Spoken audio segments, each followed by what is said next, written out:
रघुनंदन रघुनंदन रघुवर सेवन रघुपति चायन शतयोजन शतयोजन शरधि नियोजन शर परिलंघन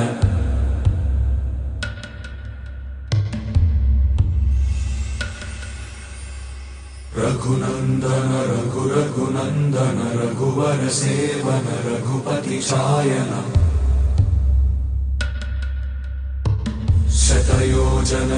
शतयोजन शरधि नियोजन शर परिलंघन हरिभाजन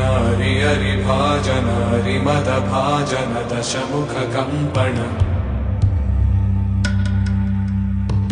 बड़वाकृत बड़वाकृत बड़बाणल कृत बहुभस्म